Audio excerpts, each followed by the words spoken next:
All right, hi everyone. So today we continue the ownership, right? Access and what else? Yeah, control.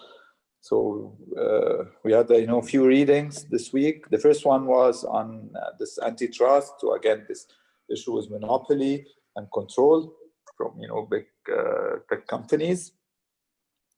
Then we had two articles. One is about how Facebook algorithm, so it's almost a case study on how Facebook algorithm suppresses diversity, and how the newsfeed work, and how this is actually tends to give you one view of the world. Yeah, they showed I mean, it was a study by Facebook, and they analyzed it a little bit to focus on a couple of observations from there. And then the last one was this one where this woman found through the people you may know, a relative that supposedly she should not, I mean, the algorithm should not know about at all, right? So it was a relative from her biological grandfather, and these people, they don't have friends in common, and those people are not really on Facebook. So she was kind of surprised and amazed by this suggestion, and she questioned what is happening to an extent. Yeah.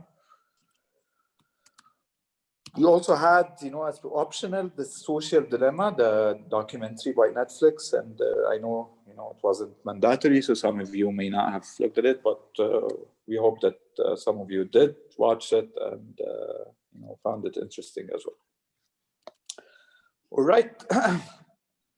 So let's start. We have our first exercise, and class exercise is a small experiment. So this is my phone. I want everyone in the class, including me, Hans, Mark, and Sarah, to put your phone away for the whole duration of the class. And I mean by away, you really put it away. So I'm going to put it, very far from me, because I tend, without noticing, to grab my phone and check it every now and then. So let's see if we can last at least an hour without checking our phone at all. Yeah. So please do that, and at the end of the class, we'll see who managed to, last the whole hour, and how did you feel about this? Okay, starting now. I'm gonna start by putting my phone away.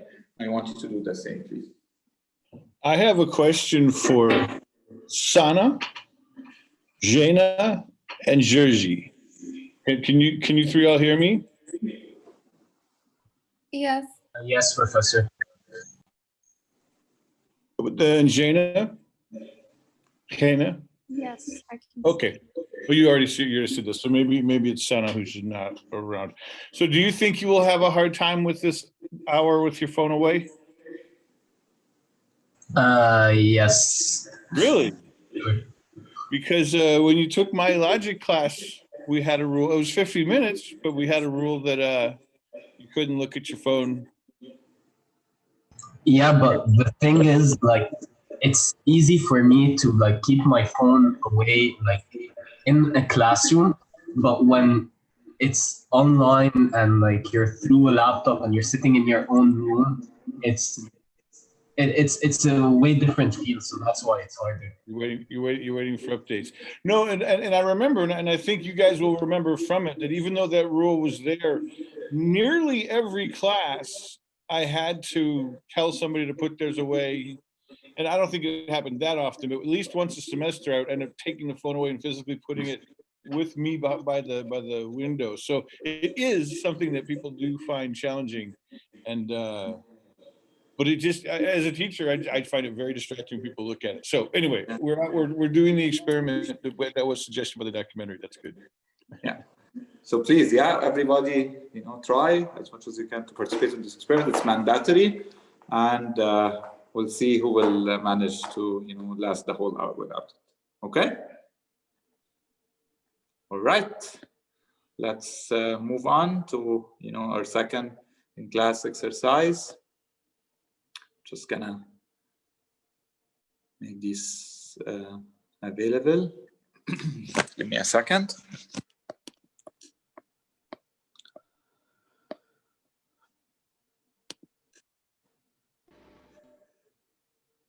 Okay. So the first exercise, if you go to in-class material, there's something I called "We Know What You Did Last Summer." And this kind of touches a little bit on the second article, I think, or the third article, the one, where the woman found a relative through the people you may know on Facebook. So really what we're trying to do in this exercise to show you what big companies or big social networks like Facebook or Google think they know about you, based on your interactions with these systems, and they have a profile for you, right? And we want to see, what do they believe who you are, and it might differ. It might be accurate for some of you. It might not be accurate for some. We just want to see, this and discuss it a little bit. And so please go to this assignment, right, in class exercise. We know what you did last summer, and then click on the first link. Let me share my screen to show you.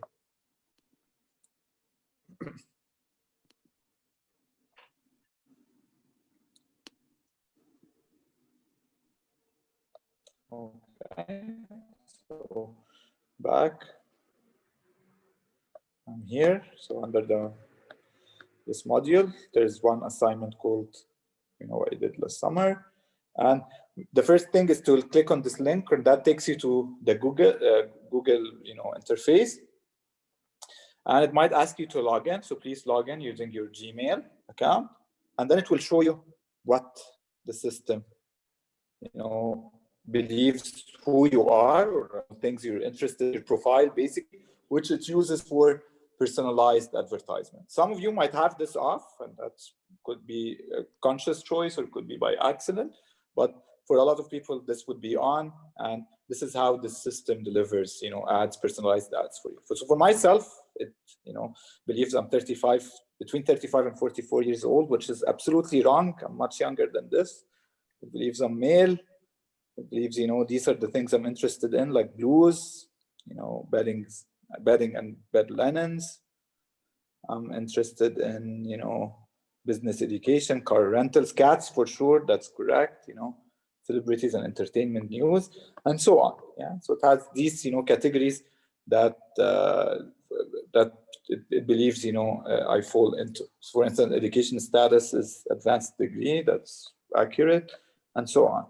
So we want you to try to see, what does these systems, particularly Google, believe who you are. Yeah. So please follow this link, log in, and take a snapshot once you look at this and share it with us. Of course, you can remove anything you don't feel comfortable sharing. So you can just use a paint or something like this to paint something out if you don't feel like sharing it with us. Yeah.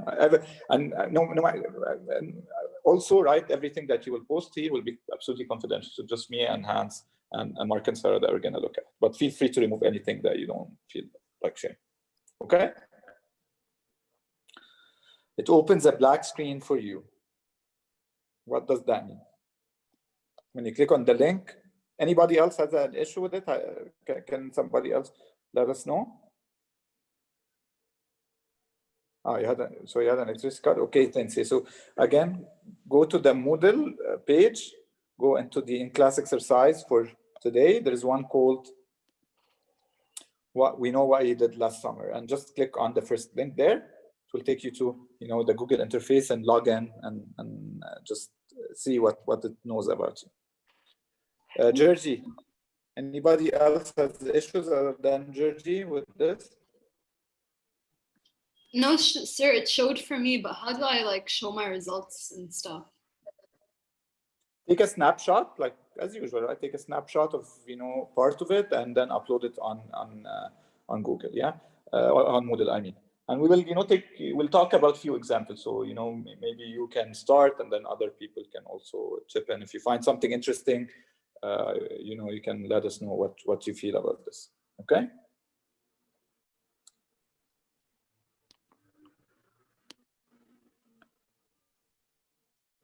Georgie, did your problem got solved or not?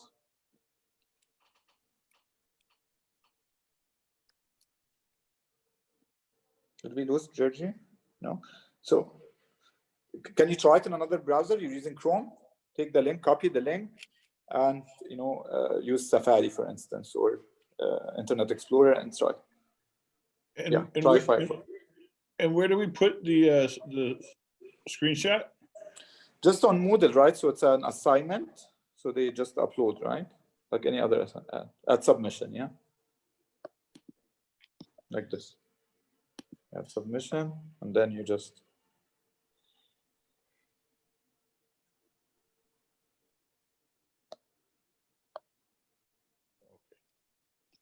Yes, submit the screenshot, please. Yes, try. Shouldn't we wait until we do the Facebook one, or do we? You can do both, right? You can do the Google one, and then append to the assignment, right? Yeah. If you're done with the Google one, you can also go do the same on Facebook. Yeah. So I have another link for Facebook, and if I click on it, it's gonna take me.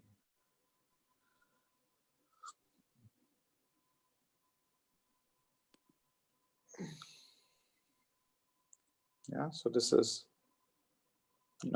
what it has on me. So I'm very cautious about Facebook, particularly. I don't know about you, but I'm very cautious about clicking at links and stuff like this, right? When it comes to Facebook. Yeah. So at add topics, I got alcohol, parenting, and pets, which is Sorry. Yeah. So when I click the Google link, what do I do next? Because I just got through. I see the personalized ad thing. Yeah. Yeah. Do you see? Yeah. Take a snapshot of it. First of all, look at it, right? So examine it. I mean, does it make sense? Is it accurate? Is it not accurate? Is it revealing something that's scary for you? Like something that you never thought you would know about. The personalized items, like the things I'm looking at and things I'm okay. Yeah. So this is really what it thinks I'm interested in general. These are some of my properties or attributes, and this is what it uses to serve you personalized ads. So when you see ads, right, on Google, it's usually using this profile to figure out what is the things you're most likely going to click on. And why are they doing this? I mean, they're doing this not to serve you the best thing. They're doing this because they make money, exclusively from ads. That's really their business model. Their business model, you sign up for free, you give up your data, and then they make money by you clicking on ads. Yeah, the advertisers pay Google each time you click on an ad. That's really how they're making all of these billions of dollars. Yeah, that's really what it boils down to. Mm-hmm. Okay, so sorry, I can just click because it's so long. I can just pick any section. Yeah. We just want to see that you've participated in the activity. Okay. Professor, for the Facebook one, it told me that there are no recent advertisers in your ad preferences. Yeah, that'll happen. That happens sometimes. You can upload it. Yes. Yeah.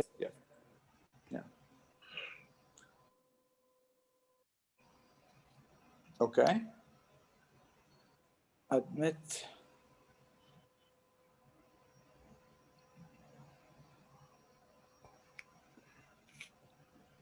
I don't quite see how to upload when you're sharing screen, because we can't get to our own screen, right? What's that, Hans? When you're sharing screen, how do we get to a place where we can upload, because we need our screen, don't we? You can just remove the zoom, right? And then... Oh, I see. And open up a second. Oh, okay.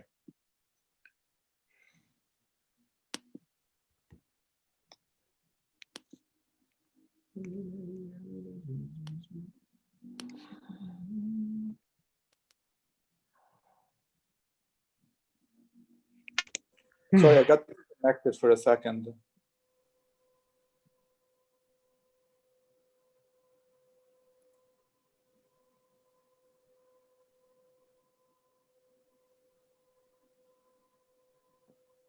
Hello? Yeah. Can you hear me? Yes. Okay.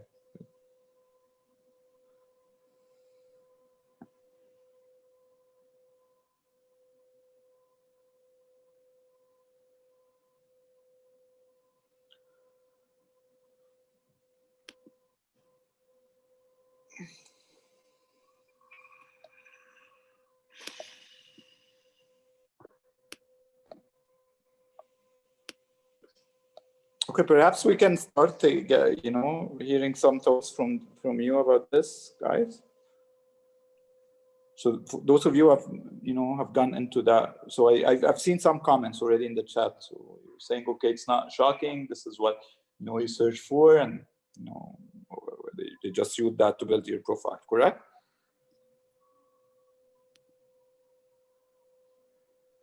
Okay. Did anybody find something that, you know, was scary or freaky, or felt, you know, it's not something that they should be knowing about? It's So- not 25 years old. Okay, interesting. All right, You what look else? like repairing old cars or something? Sana's saying the same. What's that, Hans? I was curious if you looked at sites about repairing old cars or something. Okay, yeah. So Maher's saying he thinks it serves a good purpose. In a way, yeah. So personalization is a good thing, right? And of course, I mean, you could. This is just an example of, you know, the sort of things they keep about you. But I mean, the things they want to share with you, right?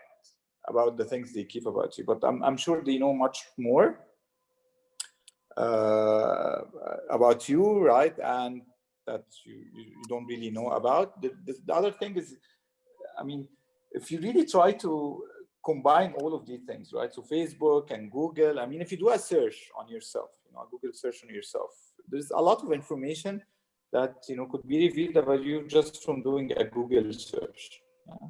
So, I mean, you could know location, you could know age, you could know, you know, friends, you could know so many things, in fact, images and stuff like that. So just the point is really that there's a lot of information that we share about ourselves out there, and these companies leverage this information. Yeah, this is really how they make money. They make money based on your information. Okay. They know your marital status. You probably put that somewhere, right? Didn't you put that up on Facebook? A lot of people do. Yeah, yeah. Sir, it's only letting me upload one photo. Okay, let me see how we'll fix that. That's fine. Don't worry about the uploading. You can do it, you know, towards the end of the class. Yeah, just take the snapshots, and I'll fix that as we go. So you got parent. So yes, they are not very accurate as well. Yeah. Okay. So are you married, Wissam? No, I noticed that. It's how did they know? From my searches. That's what, that you're single? Yeah.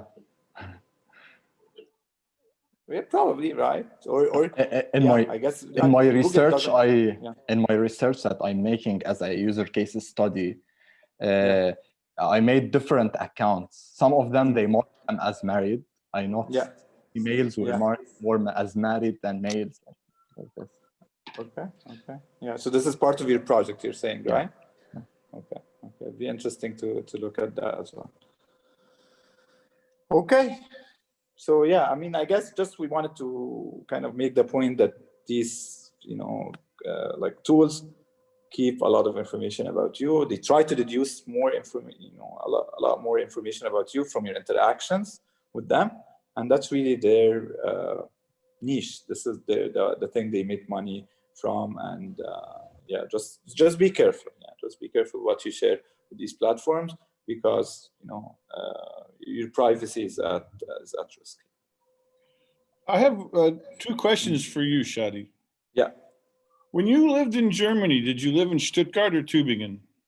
In Saarbrücken, so it's a small city in the south. So I was under the impression that the Max Planck Institute for Intelligent Systems had 2 campuses, one in Stuttgart, one in Tübingen. No, so I was in Max Planck Institute for Informatics, so computer science. Yeah. So my attempt to nose around in your past didn't really work. The other one you already gave up. I was going to ask how many cats you have in your house, but you already said you're a cat fan. So yeah, I have one cat. Yeah.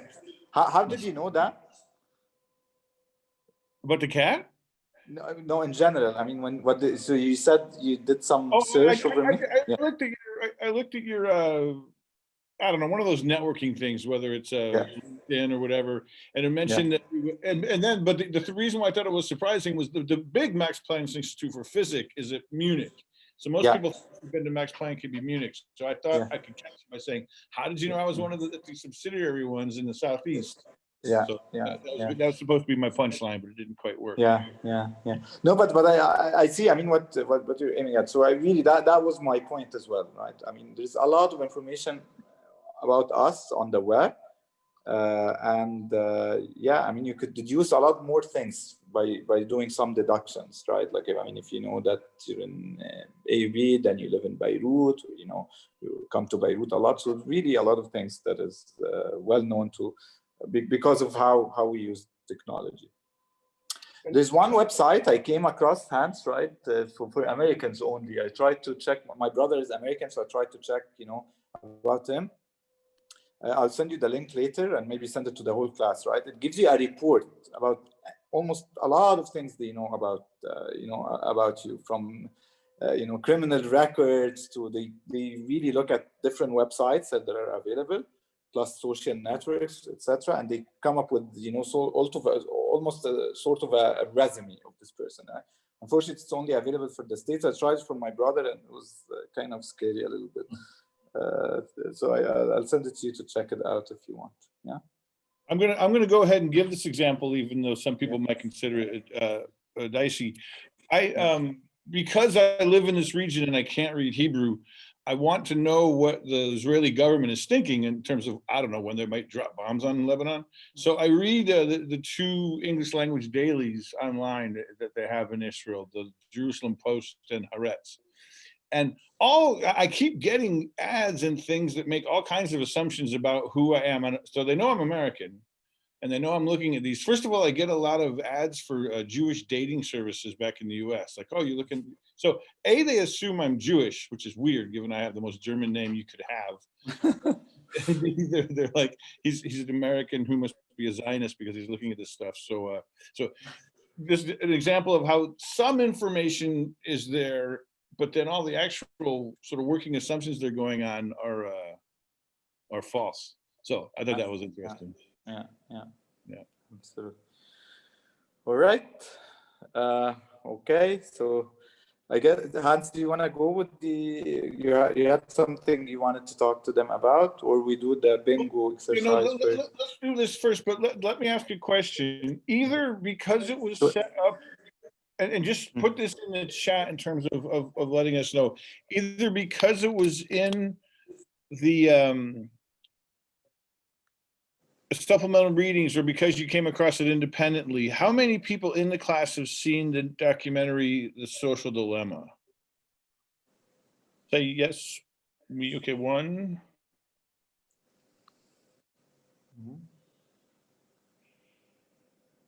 A handful. Yes, on Netflix. Because you couldn't, right? People will look at it.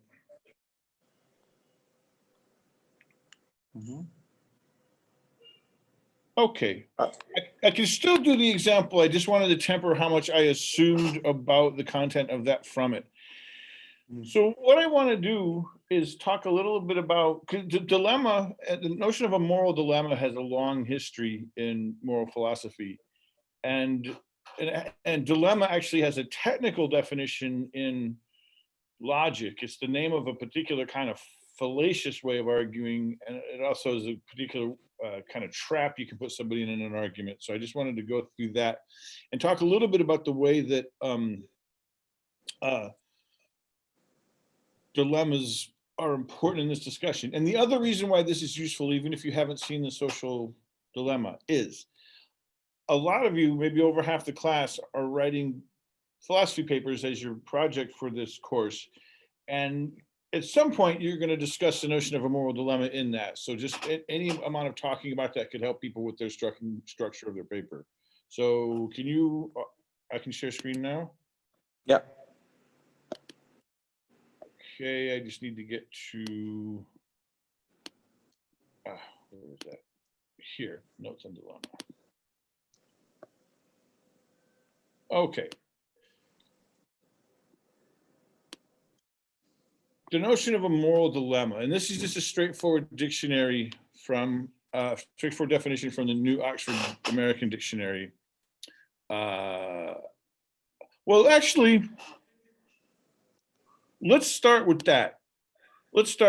Can somebody give me an intuitive definition of what a dilemma is? Either a dilemma generally or a moral dilemma specifically? It's when you can't choose between two choices. And why can't you choose? I don't know. Someone else want to try? I guess both choices could be considered wrong in a way. It's not a clear-cut answer. Okay. Yeah, it can come up both ways. It can come up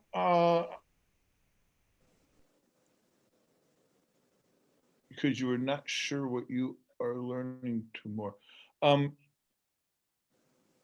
You're either with us or against us. That's a Khalil Shaheen just gave us an example of a fallacious way of arguing that is the false dilemma. You're either with us or against us, which of course just creates a bad argument because there's more than one. You could be a neutral. You could be neutral. Infamous line from George Bush. Okay, so it can come up in the negative and the positive way. Probably the most common one is a dilemma is two hard choices, right? The tax man comes around to the poor family and says, I need to collect the taxes. And they said, but if we pay taxes, we won't have money to feed our children. And the guy says, well, if you don't pay taxes, we'll put you in jail. And, oh, there's two bad choices. That can be one reason why it's hard to choose between them. On the positive side, you can have a case where there's reasons in favor of both options, right? Where there's reasons for doing it, there's reasons for doing A, and there's reasons for doing B, and that's what makes it hard. Okay. Dilemma, it's a noun. Okay, it's a situation in which a difficult choice has to be made between two or more alternatives, especially, although not always, equally undesirable ones. The people often face the dilemma of feeding themselves or their cattle. And again, this is a dictionary definition, and we can get more technical when we look into the ethics of it. A difficult situation or problem is another one. The insoluble dilemma of adolescence. That just means dealing with teenagers is a pain. Logic, an argument forcing an opponent to choose either of two unfavorable alternatives. You're either with us or against us. This is not quite it, but it's a fun example. This is actually called a loaded question, but it's very similar to a false dilemma. When you tell somebody, you ask somebody, have you stopped beating your wife? Right? And there's that way that question is set up, there's two ways to answer it. Either, yes, I have, which means that you were previously beating your wife, or no, which means you're continuing still doing it. That's related to this kind of logical move. Okay, some classic examples of moral dilemmas. This one we've come up when we were talking about electronic car or automatic cars and utilitarianism, the footbridge or trolley example. Should you save one life to save five? And, you push the guy over to stop the train. That's a dilemma. Neither choice is really a good one, but some would argue there's moral reasons to choose one over the other. This is one I think a lot about raising teenage girls. Modern fast clothing, the kind of stuff you buy at H&M and El Dorado. Better off people get cheap, fashionable clothes. The environment gets beaten up, and the workers toil in sweatshop conditions. But then again, especially the capitalists argue the clothes factory job may be the best available to this person. So it's not entirely clear. Would a full-on boycott of that kind of clothes actually benefit the people in Bangladesh and Pakistan? It's hard to know. It's hard to know. Another kind of dilemma, South Asian black market in kidneys. And again, Bangladesh and Pakistan and other places and parts of India. There are these contractors, some of them from the Gulf, who go and they offer money to healthy young people if I give you say 7,000 US for your kidney, would you give it to me? And the person has one kidney, so they'll probably be okay. But then somebody who's not going to survive without one gets it. So first, people get their new kidney that they need to stay alive. Poor people get what to them is lots of money, perhaps needed to stay alive, but it's something more important, something about injustice and human integrity at stake here. Another classic one. I stayed away from nuclear bombs because that brings in more complications. So I looked at the firebombing of Dresden by Allies in World War II. There was a goal to shorten the war and thus save lives overall by terrorizing the German population and refusing to support the Nazi regime, refusing to continue to support the Nazi regime. This involved dropping gelatinized gasoline, what later got called napalm, over an entire city and basically igniting it. And everybody got burned and the oxygen came out and sort of instantly killed almost 500,000 people. You might think that sort of wipeout of instantaneous wipeout of life is so horrible it doesn't justify the other. So tough choices. So in that movie, for those of you who've seen it, they talk about the way that these phones start doing things to us. And what I want you to think about is, where is the dilemma that matches up with these? Where are the tough choices that we face? I like the way this one guy put it. He says, look, if something is a tool, it genuinely just is just sitting there waiting patiently. So here's the idea that the phone is not a tool. He says, if something is not a tool, it's demanding things from you. It's seducing you. It's manipulating you. It wants things from you. So he's saying the phone is more like the second thing than the first. We've moved from having a tools-based information environment to an addiction and manipulation-based information environment. That's what's changed. And then here's they go for the whole thing, not just your phone, but the whole thing. Social media isn't a tool that's just waiting to be used. It has its own goals. It has its own means of pursuing them by using your psychology against you. And then they go on to try to get the analysis deeper, the problem beneath all the other problems. If we can't agree on what's true, because of the way that this has to do with information silos, information bubbles. If we can agree on what's true, or even that there's truth, or even that there is truth, then we're toast. We have no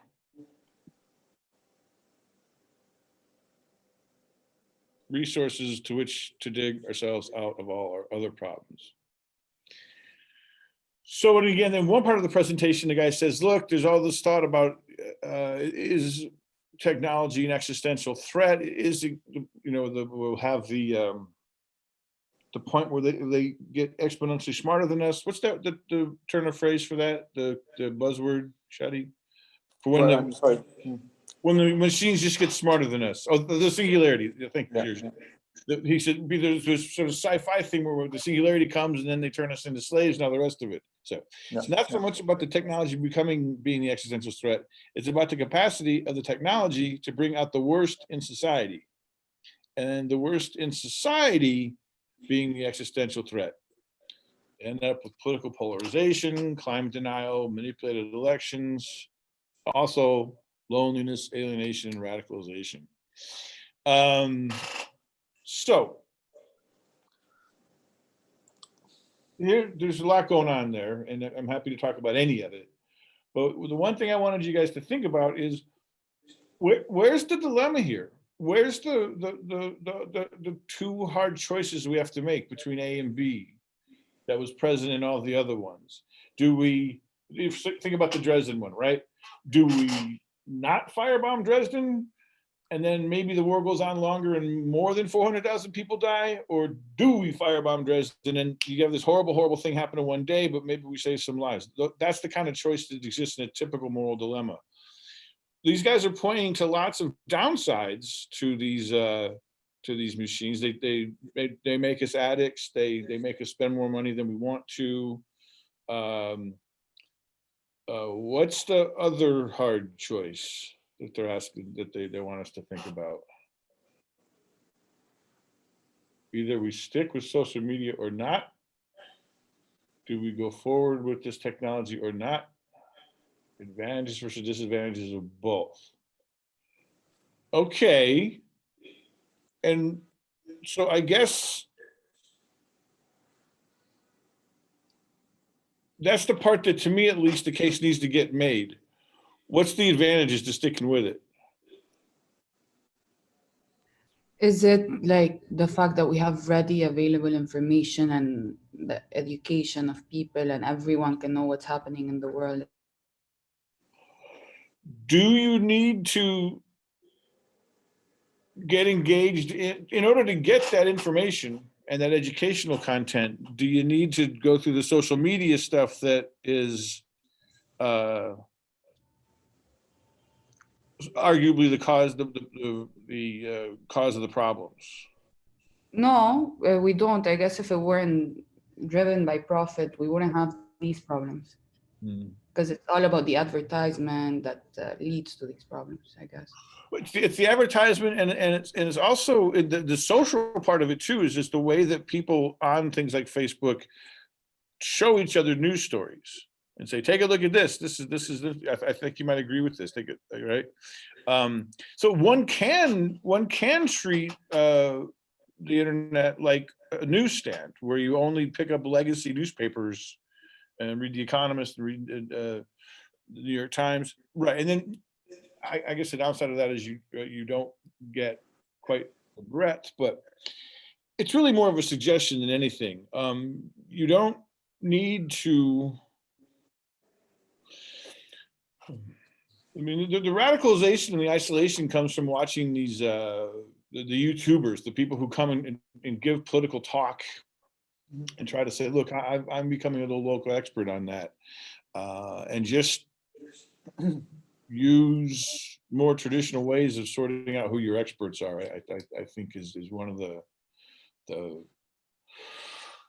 morals of that story. Anyway, that's some of what I wanted you to think about there. And again, when those of you who haven't had a chance to see it, take a look at it. You'll it'll make sense. So, yeah. Are there any questions or comments about what I just covered there, or does everyone feel like they got it? It is what for me is a dilemma. I mean, so in the movie, yes, I mean they really pointed out a lot of things that are negative and scary about these tools and social media and all of this, and they kind of said, of course, it's also very useful and. You could. I remember this line, right? This guy was saying it's amazing that you can get, a taxi to drive you in 30 seconds, right? This is not.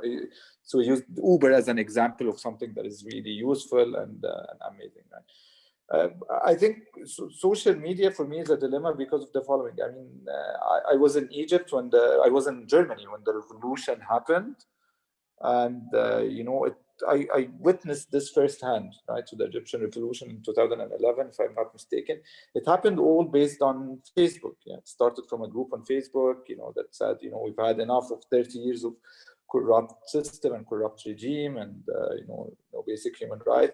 Of course, at the end, it didn't succeed. So we're, back to square zero. But at that moment, right, social media was a big factor in all of this, and Arab Spring in general. Nowadays I see it. I mean, yes, it causes polarization. It causes, really a lot of division, and it's flooded with misinformation. But at the same time, also it has a lot of very good use cases. So sexual harassment in Egypt is a big thing. There's a lot of campaigns to out people who sexually harass, men who sexually harass women. There's campaigns to kind of help these victims and so on. So for me, it's a dilemma because it has a lot of amazing things, but also has a lot of, terrible things. And I don't know if it's what is the right way to go. Yeah. Yeah. And in the comments, Daniel just mentioned that there was a similar case in Nigeria where I think I've seen some about that. People are finally saying, let's not put up with this police corruption anymore and the rest of it. Good, yeah, and And I know that there was a very interesting investigative journalist project done by ProPublica and NYU Radio called Trump Incorporated, where they tried to figure out as much as they could about the Trump family's businesses while he was president. Yeah. And they kept telling people, use WhatsApp because it's end-to-end encrypted. And so you can get this to us, and the FBI or whoever else might want to be looking. So that's really empowering too. Yeah. I do, just because I don't understand all the categories, I want to follow up on one of your questions. You were saying that, the Uber thing. Yeah. Is, and I do actually, I really appreciate Uber here, especially with the pandemic, to have a car where I know the driver's going to be wearing a mask and has been watched relatively recently. I really appreciate that. But does Uber, does Uber count as social media? No, it's not social media, but I'm saying, these technology in general, Uber is, the right term is crowdsourcing. Yeah. So it's really a crowdsourcing platform. And they do know where I am. Whoever cares, I have to have my GPS on. Uber, so that's information about me that's out there. Yeah. Okay, then I have another one I wanted to move on and ask, just because I don't understand the difference between these different categories, crowdsourcing. And actually, maybe somebody besides Shadi could answer this question for me. How does WhatsApp make their money? I understand that YouTube sells ads, and Facebook sells ads. I've never seen an ad on WhatsApp. But they talk about that it's the same thing, that's the attention economy. Does anybody have a sense for how WhatsApp makes money? I don't think they currently make any money per se, but they're trying to do that. So I know that the first way, up until the time Facebook acquired WhatsApp, I don't think they were making any money at all. But the way they want to attempt to make money is they created WhatsApp business so that businesses can pay them for using WhatsApp. And then they're also working on payment services via WhatsApp, so you can pay via chat. In certain countries, I think they launched in Brazil only for now, a few months ago, but it's not global yet. So I know that it would make a payment like that would be analogous to a credit card payment through WhatsApp. Yeah, so you just have a code and something that you can just send a bunch of messages somehow. It's currently in Brazil, I think, but not everywhere, just in a few places. Just in Brazil for now, I guess. Yeah. So, but yeah. And that is something that's different about these companies, right? A lot of them will go into to these plans with no idea how they're going to make money for even 5-10 years, and then they figure out a way.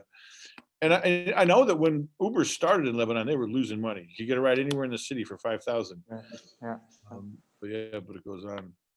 Yeah. So I just Googled that. I thought it's an excellent question, right? So, yes, I saw some of your comments that it's owned by Facebook now, and Facebook is definitely using it to drive, how ads are being, put on Facebook.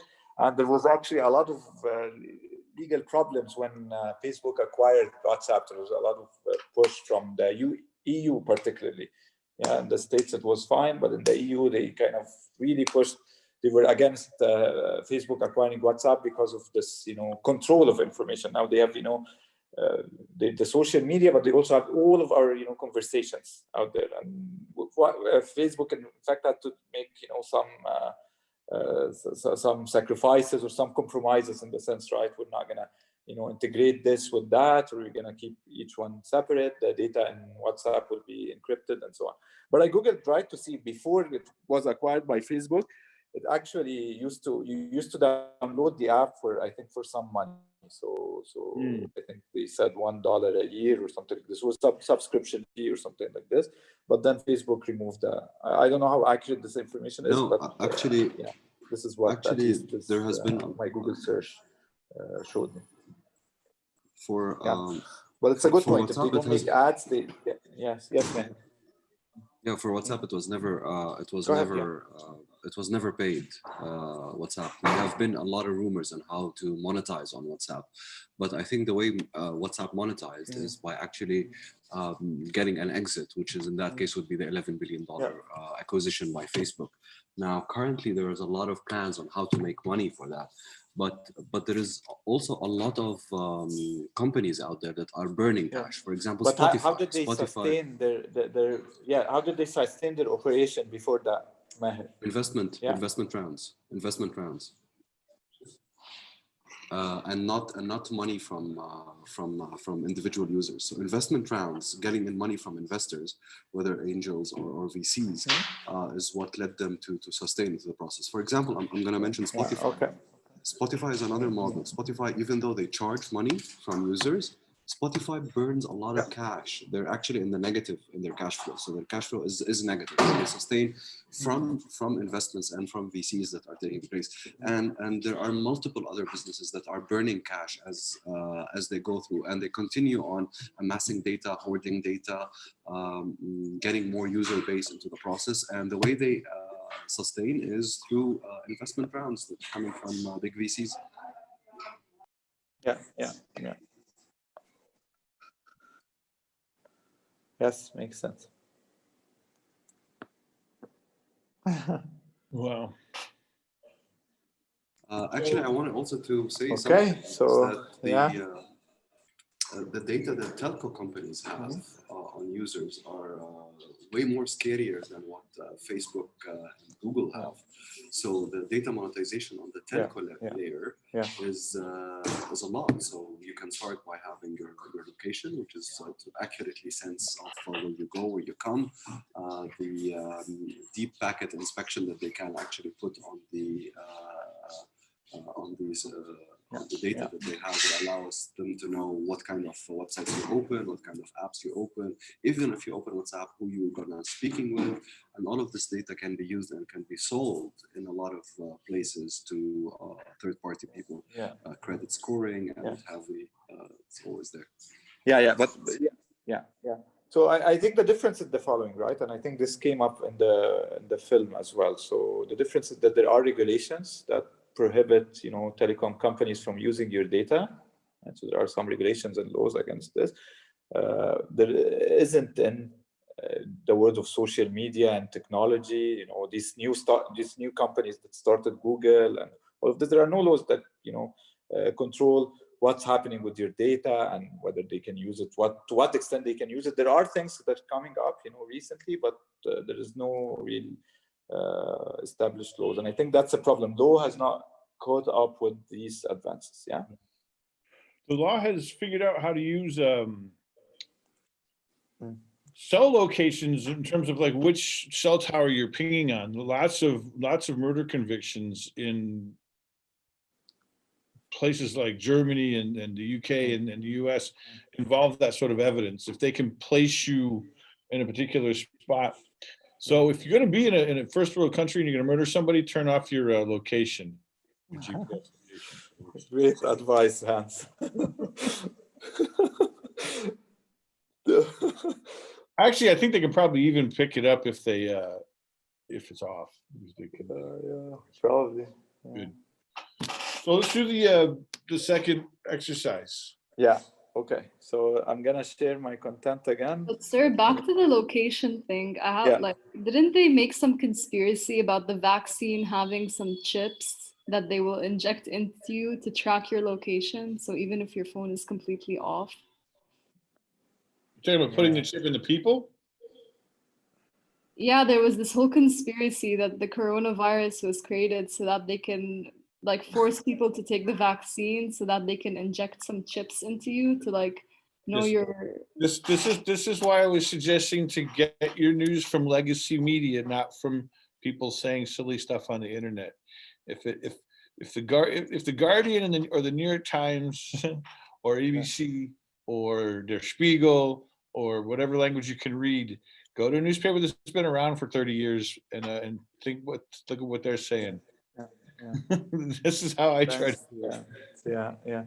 So I mean, this is also quite interesting that you brought this up because I think one of the articles was talking about this, right? So to an extent, you know, each one has their own vision of the, you know, what is the source that they trust, and you know, this is what, and that's what they want to be exposed to. Yeah. So I mean, I believe in, I mean, I lean more towards being liberal, so I check CNN, you know, MSNBC.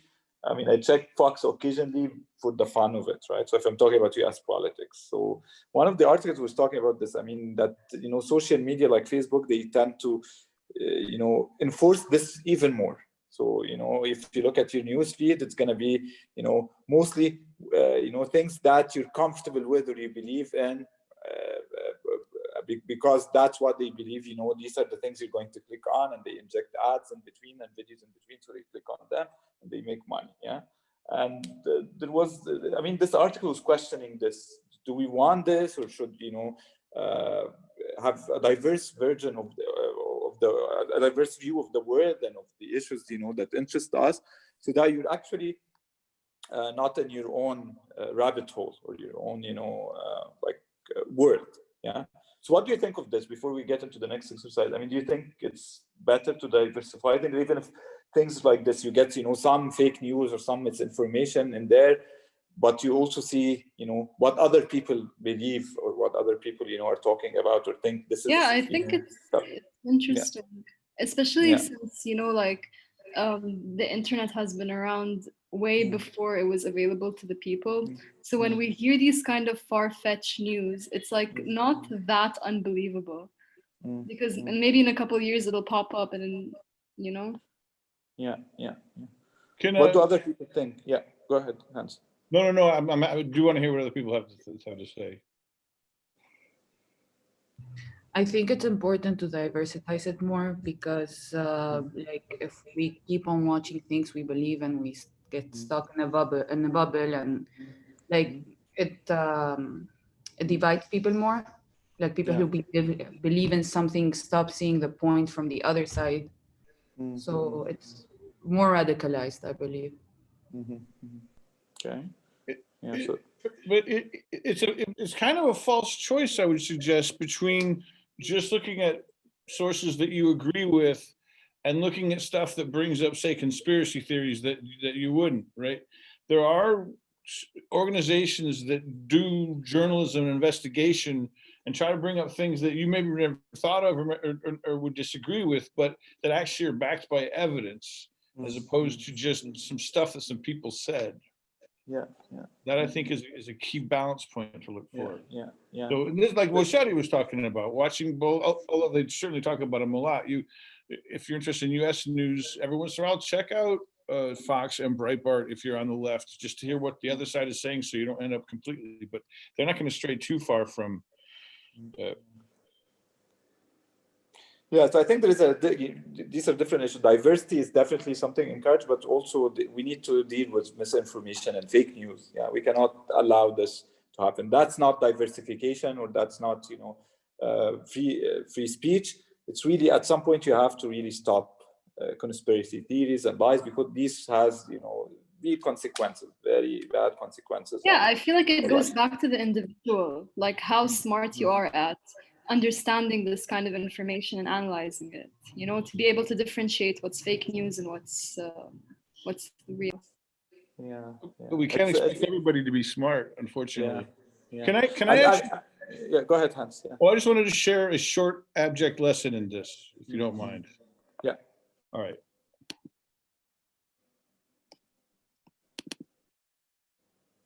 Where'd that one go?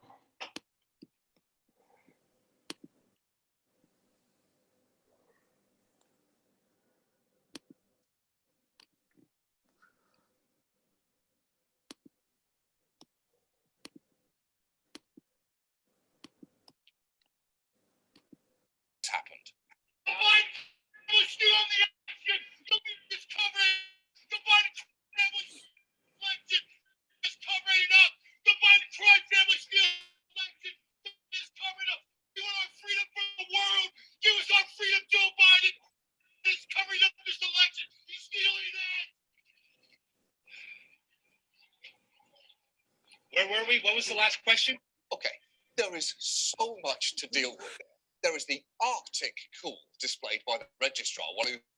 So that's the point. And then the other thing is too, it is kind of clear that that guy was expecting to be hustled off by the police, and then he was a little bit unsure what to do when it didn't happen, and he was just kind of hanging there. But seriously, I mean, that happened at an awful lot of places where normal people were trying to go vote, where people with just loopy ideas that they believed, like really seriously, would just show up. And it didn't used to be like this. It isn't just more sources of information. It's people losing the ability to have any kind of reasonable filter on what's just utter nonsense and what actually has some reason to make. And I don't think it has to do with intelligence a lot. So I disagree with someone who said that just now. I mean, I have friends who are Republicans, and they truly believe the elections were stolen. That it was fraud, and there was. I mean, they believe that because they want Trump to win, because that's their interest. And I remember when he won 4 years ago. I mean, we were so behind that, the theory that, Russia intervened, and that's the only reason he won and stuff like that. So I feel, we're almost in a similar place right now, right? We're bitter. I mean, we were bitter that Hillary Clinton did not win, and we tried to figure out, any other, outside reason that would make her, even though there are some,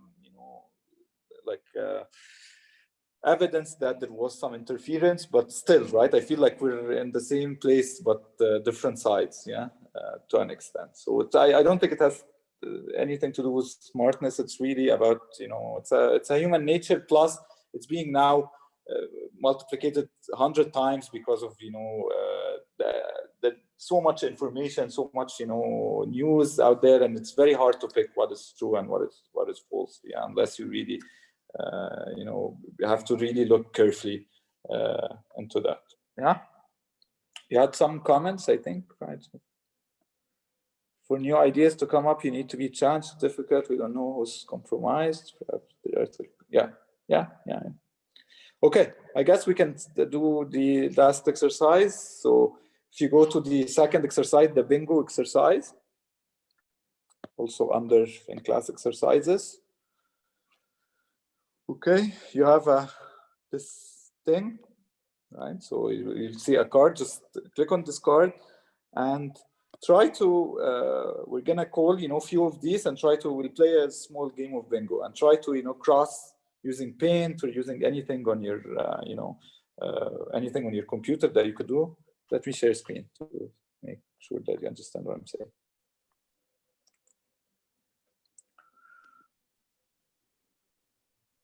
Okay, so if you go to the bingo exercise and you click on this file, right, the Social Dilemma Confessions Bingo, it will open this card, and it has these different squares, each one represents something, and you can just use anything on your computer to cross things out, so annotate these different boxes as we call them out, and whoever gets bingo, so a horizontal line, vertical line or a diagonal, will tell us a new one. Okay, so Hans, you want to take the start, you call, because I never played bingo honestly before. I'm still trying to get to the card. Let's see here. Okay, bingo.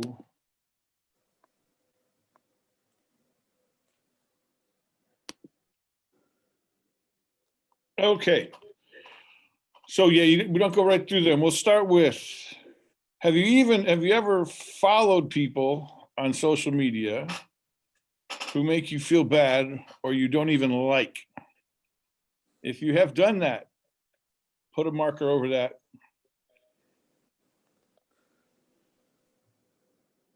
All right, that's one. Number two in the bingo call is, have you ever obsessed over the perfect selfie and then did it over again and did it over again and did it over again until you finally got one that you were happy enough to put up on Instagram?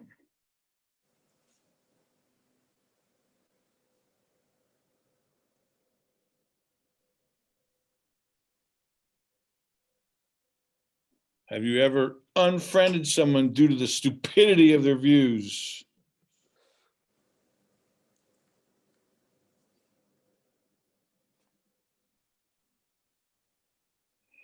Oh, this one is weird. This happened to me the other day when I was driving in the mountains.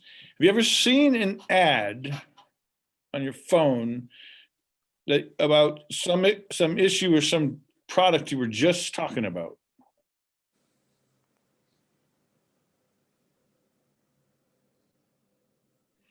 Now, again, yeah.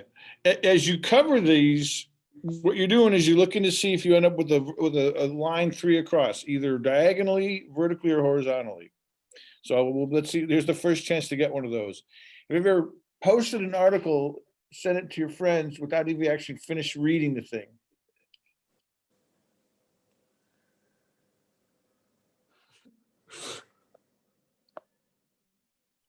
Okay. No bingos yet? Okay. No bingos yet. Got into an argument, a comment war with a stranger. Got that, and obsessing over the selfie, and unfriended someone because of their stupid views. That would complete a bingo. All 3 at the bottom. Okay, there we go. Okay. Ding, ding, ding. Daniel wins the bingo, and Cynthia too. Cynthia. Okay. So yeah, I mean, I think what I like about this card is that it's really, I mean, I've done every single one of these, yeah, to be honest with you. So I'm going to be completely frank. I've, maybe except the first one. So I try as much as I can to kind of not, keep following things, even though I find so on Facebook, right? So recently I check a video on Facebook, and then I could spend maybe 10, 15 minutes just, scrolling down and watching the next video and the next video and the next video. Is really addictive for me. And they get really interesting things as well, right? They know exactly what I like, and the next video is more closer to it. And, I could spend, hours if I have time to just on the Facebook. That happens to me with music on YouTube. If I start watching a band that I like, and they'll come up with stuff I've never heard of, and I'm telling you, it can be like 6 hours. All of a sudden, it's 3 o'clock in the morning. I need to go to bed. Yeah. But in that case, on YouTube, isn't it something good when I find it. I agree. Stuff you like, and you actually be like filling your repertoire and gaining new information. Yeah. It is good, and I have learned about bands I wouldn't other have learned. Like I know about this whole set of Welsh sort of soft rock bands I never would have heard about, but like still several times I've noticed, oh my gosh, it's 3 o'clock in the morning. I gotta get up and teach at 9. That's not good. That's one aspect of it. And imagine if it's not music, right? Imagine if it's conspiracy theory, video, and then you see the next one and it's even more violent and more fueling and so on. So I mean, this recommender system doesn't know really what you're watching or whether it's good or bad. It works on recommending things that are similar and that will keep you hooked up, and that's really the issue. There's a really good book now by a New Yorker writer called I believe it's just called Antisocial, and it's about basically young men who started looking at sort of these self-improvement groups, and that more and more got them into this, I forget what those are called. But anyway, radicalized them and ended up at the far end. They ended up being neo-Nazis, but at the least they ended up in these very misogynist, women are bad and we're getting bullied by feminists. And again, originally they were just trying to like learn how to like sort of exercise more and so those, and the algorithms know that next step will make sense to you. I want to exercise more to be more attractive. Maybe the reason that people don't find me attractive is there's something wrong with women. Oh, see. And then you get crazy. Yeah. I've lost the thing. So what about the ad thing? So you were saying, Hans, right, that you had this recently. So seeing an ad about something you were talking about. So... Yeah, my family and I were driving.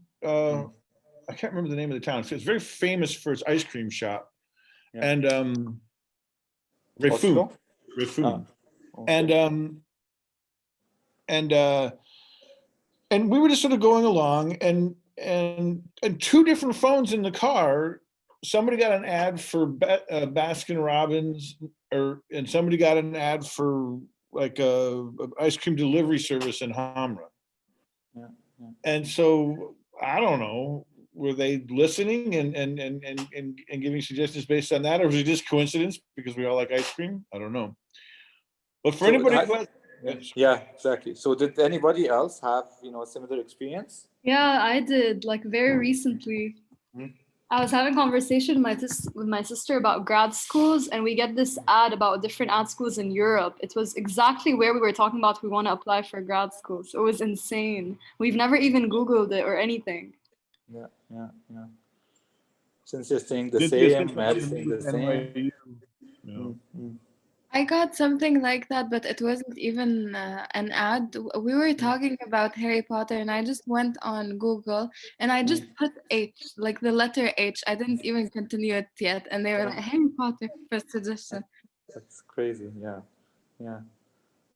So I read particularly. So it's not really scientific fact. So there are speculations that they're actually listening in on our phones. So they really capture what is happening, and through your phone, and they use this to kind of personalize things, to give you personalized ads and other things, right? And that's going to grow exponentially when people have these smart systems on in their house that are just there all the time. And I know lots of my friends in the States, they think it's useful for their kids because they don't want their kids messing up putting in with the electronic system. The kids will say, whatever the name is, Susie Sue, play that song by Bob Dylan, like kids would say that, and then it does, right? But then now this Google knows about your family and their preferences and what they fight about. Yeah, and even on your iPhone, the Siri, like it only, I think it's very stupid that people believe that she only replies to the word Siri. Like, I think she's listening in the whole time, and she only answers when she hears Siri. I feel like for sure the iPhones have this thing where they're just listening in. There is something interesting that I sent to Dr. Shadi's mail. Yeah, let me share it with you. Let me share it with everyone. Yeah. Especially I think the we have picture, which was scary. Okay.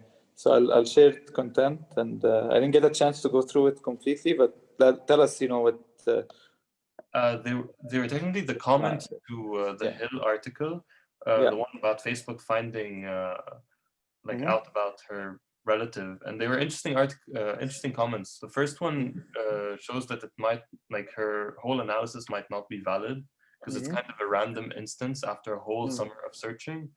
The second one was interesting consideration to take, but the last picture was the one I really thought. This one? Yeah, the one about shadow profiles. The one that's kind of grayed out. The people that are not on Facebook, but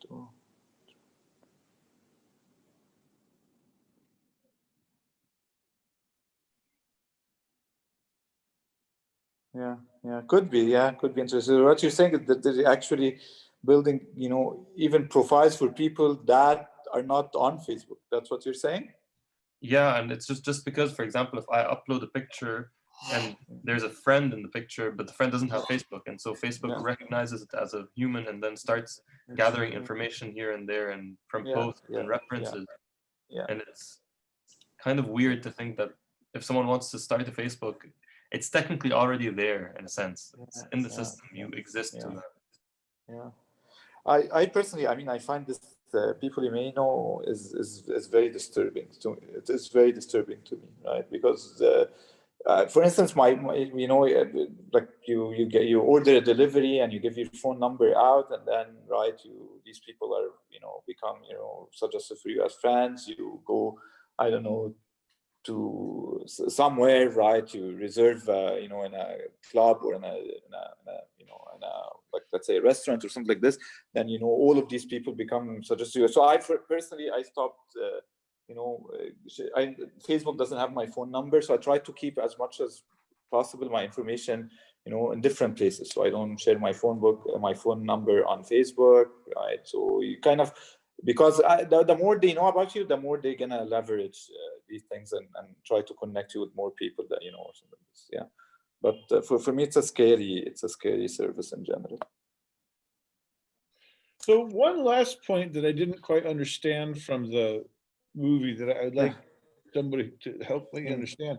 They said a lot of these questions came up when these guys got pulled in front of congressional committees. They said a lot of people's naive impression is that what these companies do is make money by selling your data. And that actually is what happened. When you give your phone number and your email address to a restaurant here in Hamra, they do get a tiny bit of money for selling that along to somebody. But they say, no. But the last thing Google or YouTube wants to do is sell that data. They use the data to get money in a different way. And this is the idea just that they get more advertisers to pay because they believe they can target it so much better? To an extent, yes. So, and they built more services based on this data. They get more users, and that's really their business model, right? That this data is, the thing they're going to use. I mean, they're selling it to the advertisers, basically. I mean, they are selling it to other people, right? These advertisers and stuff like this. But yeah, they're not selling it in the sense of like, you give me the money and I give it to you. Like they're sharing it. Yeah, so yeah, you pay, right, for keywords and stuff like this, and so yeah, they're not selling it like that. Even though I think so. Remember the thing that happened with the U.S. elections when they found that Facebook actually sold this to a company, right, that does analysis or something like this in the UK. It was a big scandal. I'll try to send you the link and send it to everyone, right? So a few years ago, there was something about Facebook sharing its data about users with a third party. Cambridge Analytica one? Yeah. Exactly, man. So Cambridge Analytica found a loophole in which they can get data out of Facebook from Facebook users. It wasn't like actually Facebook actually sold the data, but it was a loophole in terms of what data is actually spread out there. Okay. Maybe I was mistaken. Yeah. Okay, I guess we're pretty much done for the day. I mean, we're running out of time anyway. Okay, thank you, everyone. Thank you for a good discussion, guys. Please upload, your card and the 2 snapshots from Facebook and Google on. Thank you. All right.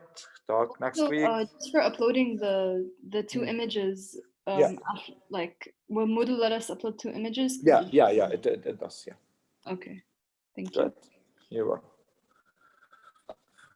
Other questions? I just wanted to talk next week, guys.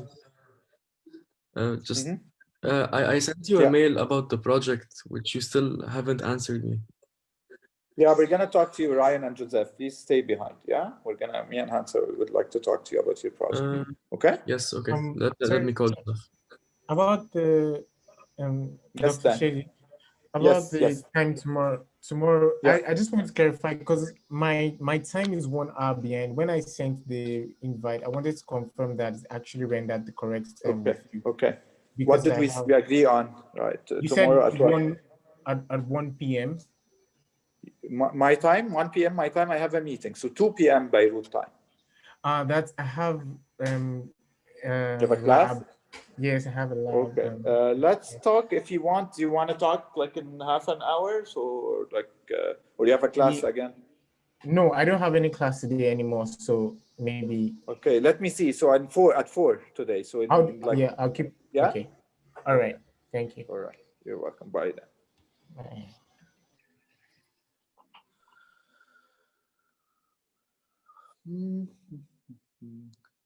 Okay, go ahead, Joseph and Doria. We're done. If you want to leave, you can leave, unless you have questions for us.